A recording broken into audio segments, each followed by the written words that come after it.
Hi, everyone. Today's topic is functional behavior assessments or FBAs. We're going to start with the big picture. What is an FBA and why should you care? Pretty big picture. A functional behavior assessment or FBA is a process we use when a student's behavior is disruptive, it's persistent, or it's not improving despite all your classroom strategy attempts. An FBA provides structure, and it provides a structured way to figure out why. Why is this behavior happening? What's triggering the behavior and what's reinforcing the behavior? FBAs help us understand not just what the student is doing, but why they might be doing it. And once we know that, we can build smarter, more effective support strategies. And often that will come through a behavior intervention plan or behavior support plan. Same thing, different names. Doing an FBA isn't about guessing or labeling. It's about using data. It's about collaboration and incorporating context about the whole situation to support students in a meaningful way. Why do we do FBAs? There are a few big reasons. The first being that we need to understand the function of behavior. If you recall, there are four main functions of behavior, and we want to know if the student is trying to avoid something, or if they need attention or want attention. Are they trying to get access to something? Is it a sensory issue? Just knowing that level of information specifically about the function, it's going to change the way that we respond and find supports that are actually going to work or be better at than what we've been doing in the past. The second big reason here is that it's required in some cases. And this is because of a law. It's called the Individuals with Disabilities Education Act, IDEA. If you don't already know of this law, please stop and whisper it to yourself. Individuals with Disabilities Education Act, IDEA. This is the governing law in special education. This is the law that has set a lot of the foundation for why we have to do things, how we have to do things in the world of special education, but also it's really pushed forward our ability to do things. Like we've gotten so much better at doing the things related to special education, and partly because of this law that's forced us to get there. And the law is going to come up in everything we do and talk about related to special education and students with disabilities. So please, if you don't already know this one, put it in your head. IDEA, that is the governing law. Okay, so back to this. A part of the IDEA requirements, and there are many, one of them says that if a student with a disability is removed from a school for more than 10 days due to behavior, then an FBA must be conducted. And part of that is we need to figure out what exactly is happening, why it's happening for that student to be removed from the school for more than 10 days, but also this is put into place to prevent students being misidentified as having a behavior issue when it could be something else entirely. FBAs kind of do a lot of interesting work here.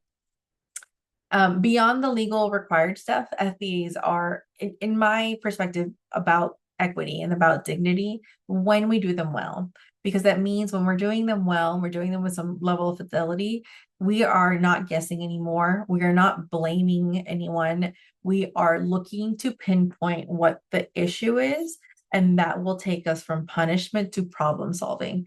And at the core, and this is something I read it years ago, and I tell everybody that it still makes the most sense to me, special education and probably all of education is a problem-solving discipline. Behaviors are interesting little puzzles and problems that we need to deal with on an everyday basis. And sometimes interesting is a very generous word, but there's still problems that might need to be solved in order for you to do the teaching part of your job as well, right?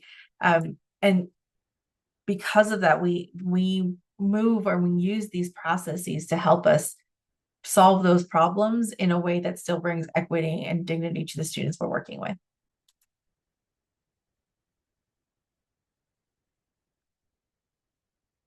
So who does an FBA? Part of the news is that they are not solo acts. They are not written by one mere person and given to you later. They are meant to be team-based, created documents. And they're meant to include the perspectives of everyone who's kind of involved in this student's life. So it could be the school psychologist, a behavior specialist, They will usually be one of the people who leads the process. But general education teachers, special education teachers, paraprofessionals, family members, school admin, the school security guard, whoever has a stake in this kid's life and has interaction with them and has seen them interact and act in different settings, that those people should all be at the table. And that also will bring in the families and when appropriate, the student. It's sometimes hard to do it with the student when we're talking about the student, but when appropriate. I have yet to see the when appropriate part, but we always say when appropriate. um, so why do we do this? We do this because behavior happens in different places with different people. So if I'm the one leading, writing this functional behavior assessment, doing the whole process for one of the students, but I don't really consult anybody and I'm only going based off my own observations, the behavior may persist in different places, and that might be really important information to know, or that behavior may only be specific here and never seen by anyone else. That seems really important to know. Um, the behavior might heighten around some people or situations. It might decrease when other people and situations are around.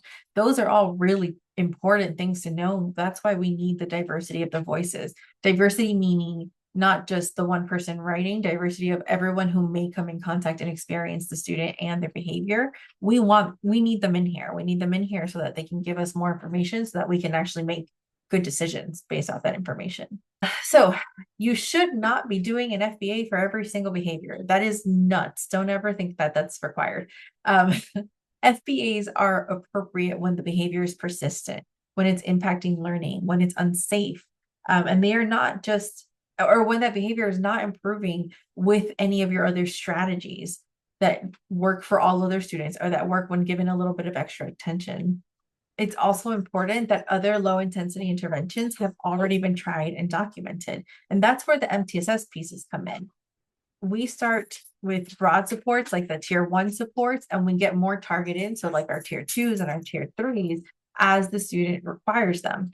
But once we're getting past tier 2 and tier 2 supports haven't been working for the student, that means the next tier is tier 3. And those tier 3 are intensive, really targeted supports. And again, we don't just get there kind of willy-nilly. If a student is requiring more supports than are available for tier 1 and tier 2, then we might really need to get down to the nitty-gritty of the problem. Why is this behavior happening that nothing else is working for them? And we have to really like bring up the intervention heats over here. And that's where the whole like piece of FBAs and MTSS come in together. We use both of them to determine, we'll use the MTSS framework basically to determine when an FBA is needed. And that's really helpful because if not, we could just be writing a ton of FBAs, or we could be missing students who actually could really utilize that level of scrutiny into their behavior. So what's your role as the classroom teacher? As the teacher, you're often the first responder when behavior becomes a concern. And that means you're also likely to first try the supports out and see if they work in your classroom or in the school setting in general. And also means that you are the first usually to notice when those supports are and are not working. So here's what you would do in this role as you're a part of an FBA team.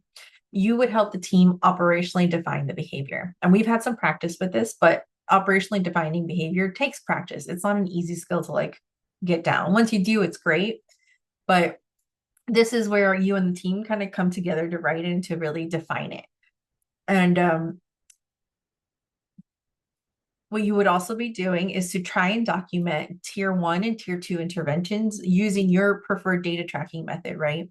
And it's documented when or if they worked, if they stopped working, how long they might have worked. You're the one who's documenting because you're the one likely implementing them. And you're the one who sees whether or not it's actually making a difference. Jot those things down, whatever your preferred data tracking method is.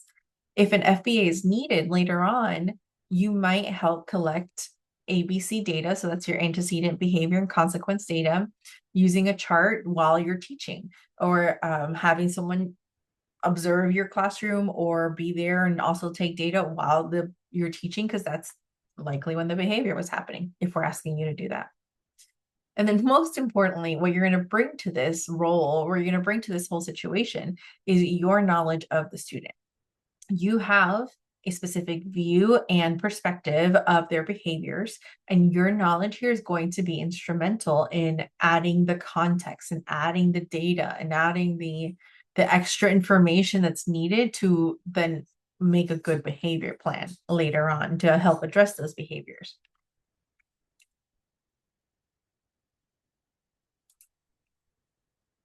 Let's walk through the core steps of the functional behavior assessment process. Remember, the goal is to understand why a student is engaging in an interfering behavior so we can support them more effectively. The first step is to identify and define the behavior. Here, the team selects the target behavior and writes an operational definition that is, of course, observable, measurable, and objective. Step 2 is to collect indirect assessment data. This is done using tools like your interviews, surveys, your notes. If there are assessment rating scales, they would include the teacher and the family, and sometimes even the students. All of this level of data gives context when and where and how the behavior tends to show up. So, like I mentioned before, in your role as a teacher, you would likely be collecting some of this, but also your observational notes, anybody's notes and information would be very helpful in that data assessment part. The third step is to do a descriptive assessment. This is when we observe the student in real time and collect that ABC data, that antecedent behavior consequence. So we want to know what happens right before, which is our antecedent, then what the behavior looks like, and then what happens right after, which is our consequence. Something important I'm going to note here is that when we're observing data and collecting this ABC information, the student cannot know that they're being observed. If they do, they may act differently and you won't collect the right kind of data. And here's an example of this. I had a student who had a serious behavior issue in the way that they treated others. They were older, and it's something that we might like judgmentally big picture call like sneaky and manipulative and harmful, but we know that that's not going to get us anywhere. So we did the whole thing and we've been tracking all the information. And finally, our school district sends a behavior specialist down to do an assessment, to do an observation. And so behavior specialist comes into this classroom. The student we're concerned about immediately picks up that there's a different person here.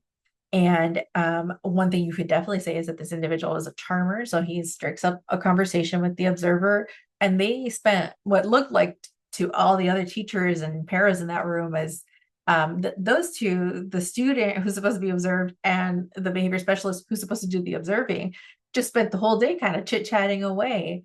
Like all of us were kind of going nuts a little bit, but at the end of that, what comes out of it is that that observer's report, the behavior specialist basically said, student doesn't show any behavior. Student has great attitude. Student is all of these wonderful things. And we're not saying the student isn't any of those wonderful things. We're also just saying in environments where they are, as far as they know, not being watched, their behavior is different. That's what we were trying to get someone to accurately take the data on.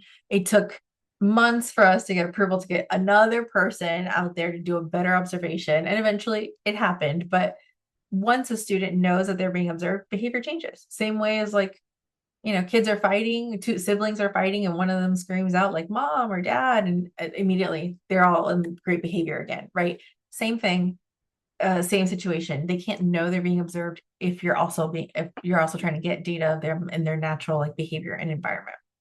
Total side note, still very important. All right, step number 4 is to formulate a hypothesis statement. So based on all the data, based on all your indirect assessment data that you gathered, and based on your descriptive assessment, your ABCs data, the stuff that happened, you did gather that as well. You put all of this together, and the team are creating a summary statement that identifies the likely function of the behavior. Is it attention, escape, tangible, or automatic? And then you have a good definition, you have all this data, you really were able to get down to like, why does this behavior happen? And this sets the foundation for what will later become a behavior intervention plan or behavior support plan. And that'll be our next section. Let's put this into practice. I'm going to walk you through the steps of a functional behavior assessment using a real world example. And a quick note here, the reason we're not writing one ourselves is because, again, special ed teachers and gen ed teachers, we don't tend to lead them or write them specifically. We tend to contribute to them. So instead of having you all write a functional behavior assessment or do one, which is also a big process, we're gonna kind of go through. As long as you have the idea, it will make a lot more sense when we get to the behavior intervention or behavior support plans in the next step. Okay, so here in our case study, I want you to meet Josiah. He's a 7th grader who frequently leaves his seat during independent work. The behavior has been going on for so long without any improvement that the team is conducting an FBA, our functional behavior assessment. As we know, the first step in an FBA is to clearly identify the behavior we're concerned about and write an operational definition. So, of course, it's observable, measurable, objective. We know that. In Josiah's case, the team defines the behavior as, and then it's going to be here as well. I know it's quite small, but I, of course, will read. The behavior is defined as Josiah gets out of his seat and walks around the classroom for more than 10 seconds during independent work time, at least 3 times per period. Yes, this is quite specific, but it also gives us a clear, trackable behavior to assess. So next up, the team gathered indirect data by interviewing people who know the student well, those the teachers and the families, and even the student themselves in this case. So they could actually ask Josiah, why are you getting up so much? Might get some information, just ask the student themselves as well. And all of these conversations help us understand patterns and also context. And here's what the team ended up learning. The behavior happens most often during math and science time. And Josiah says, I hate being stuck at my desk. Like he said the word hate with a passion. He hates being stuck at his desk. And the teacher reports that during this time, Josiah will like finish his work super fast and then get up and start wandering around the room. Sometimes he's redirected and other times the behavior is ignored. And that's what's in there. The interviews and this level of information help us shape a hypothesis, but we're not just done yet. We're also going to do the descriptive assessment, and that is our ABC observation. So using our ABC data, we get a clearer picture of what's happening in the moment. A summary of the antecedent is that Josiah is seated for independent work in a subject he finds confining. Something about these 2 subjects, math, science, they like make him feel like combined, right? And so he finishes his work so early without a next step or a movement option. So like the minute he's done being done with work, there isn't something already in place in the classroom to say, like, here's what you do if you're done with your work, or if you're done with your work, you can get up and stretch or do an activity or something. That's our antecedent. The out of seat behavior, we know, or that behavior is being out of seat. This is when Josiah leaves his seat and wanders around the classroom. And we also know that there's a time period to it. And the consequence that we saw or we heard before is that sometimes Josiah gets redirected, other times he gets ignored. Regardless, Josiah is accessing movement and he's escaping whatever's supposed to be happening in the chair in that seat, right? It's seat-based task. So all of this information together, that team is going to come and formulate a hypothesis about the function of the behavior. In Josiah's case, the team concludes the function of the behavior is like twofold. First, it's escape from a non-preferred condition. He's not necessarily trying to escape a task in this moment, but he's trying to escape the condition of being seated here. We don't know why it bothers him, but it does.